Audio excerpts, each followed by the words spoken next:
ప్రకృతి మళ్లీ తన కోపాన్ని ప్రదర్శించింది. నిన్నటి వరకు పచ్చని కొండలుగా ఉన్న వాయనాడ్ ప్రాంతం ఇప్పుడు మట్టి దిబ్బలుగా మారింది. అడుగు పెట్టాలంటేనే వణుకు పుట్టేలా పరిస్థితి అక్కడ తయారైంది.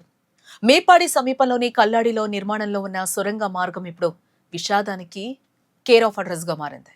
కళ్ళు మూసి తెరిచేలోపై కొండ చెరువులు విరిగి పడడంతో అక్కడ పనిచేస్తున్న కార్మికులు ప్రాణాలను అరచేతిలో పెట్టుకుని పరుగులు తీశారు. నిజానికి సోమవారం అర్ధరాత్రి నుంచి కేరళలో వానలు దంచుకొడుతూ ఉన్నాయి. గాల్లో తేమ పెరగడంతో కొండ ప్రాంతాల్లో మట్టి మెత్తబడింది.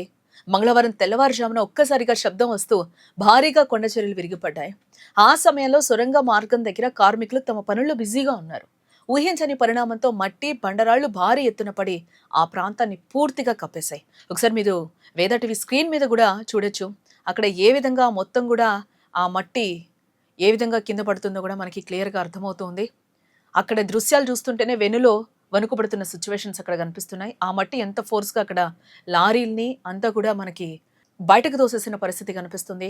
అక్కడ కూడా మనుషులు ఇరుక్కుపోయిన సిచ్యువేషన్స్ కనిపిస్తున్నాయి. అది ఎంత వేగంగా వచ్చి లారీ కూడా అక్కడికక్కడ ఆగిపోయిన సిచ్యువేషన్ కనిపిస్తుంది. అక్కడ ప్రాణాలను కూడా అరచేతిలో పెట్టుకుని పరుగులు తీసిన వైనం అయితే అక్కడ మనకి క్లియర్గా విజువల్లో మనకి కనిపిస్తూ ఉంది. అక్కడ దృశ్యాలు చూస్తుంటేనే ఒక్కసారిగా అందరికీ వెన్నులో వణుకుపుడుతుంది. ప్రాణాలను కాపాడుకోవడానికి కార్మికులు చేసిన ఒక ప్రయత్నం పోరాటంలో అనిపించింది. అక్కడ సమాచారం అందుకున్న వెంటనే విపత్తు నిర్వహణ బృందాలైతే రంగంలోకి దిగాయి. పోలీసులు అగ్నిమాపక సిబ్బంది అక్కడికి చేరుకుని గాలింపు మొదలుపెట్టారు.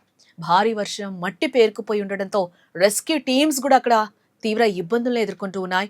శిథిరాల కింద ఎంతమంది ఉన్నారో స్పష్టత అయితే ఇప్పటి వరకు రావడం లేదని చెప్తూ ఉన్నారు.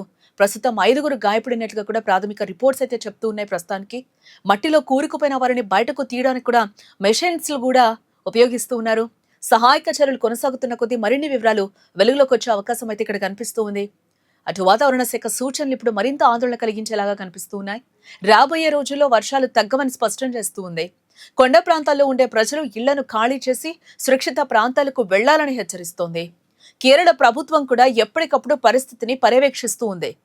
సహాయక చర్యల కోసం ప్రత్యేక బృందాలను రంగంలోకి దించింది. ప్రస్తుతం వయనాడులో ఎక్కడ చూసినా బురద, చెట్లు, రాళ్లే కనిపిస్తున్నాయి. దారి కనిపించక సహాయక సిబ్బందికి కూడా ఇబ్బందికరంగానే మారింది. అయినా సరే ఒక్క ప్రాణం కాపాడాలనే లక్ష్యంతో రెస్క్యూ టీమ్స్ ముందుకు కదులుతూ ఉన్నాయి. గాయపడిన వారిని సమీపంలోని ఆసుపత్రులకు తరలించారు. వారి పరిస్థితి ఎలా ఉందనే దానిపై వైద్యులు ఇంకా వివరాలైతే వెల్లడించలేదు. కుటుంబీకులు అక్కడికి చేరుకుని తమ వారి కోసం ఆవేదనతో ఎదురు చూస్తూ ఉన్నారు. ప్రకృతి కన్నెర్ర చేస్తే మానవ ప్రయత్నం ఎంత చిన్నదో వయనాడు ఘటన మరోసారి నిరూపించింది. వర్షాల వల్ల కొండ ప్రాంతాల్లో ఉన్నవారు చాలా జాగ్రత్తగా ఉండాలి. అప్రమత్తంగా ఉండడం ఒక్కటే మనం చేయగలిగిన పని. ప్రభుత్వ సూచనలను పాటిస్తూ సురక్షితంగా ఉండడం తప్పనిసరి. కేరళలో ఇప్పుడు నెలకొని క్లిష్ట పరిస్థితుల్లో సహాయం చేయడానికి అంతా కూడా ఒకటై ముందుకు రావాలి. ప్రభుత్వ యంత్రాంగం రెస్క్యూ ఆపరేషన్ను వేగవంతం చేసింది.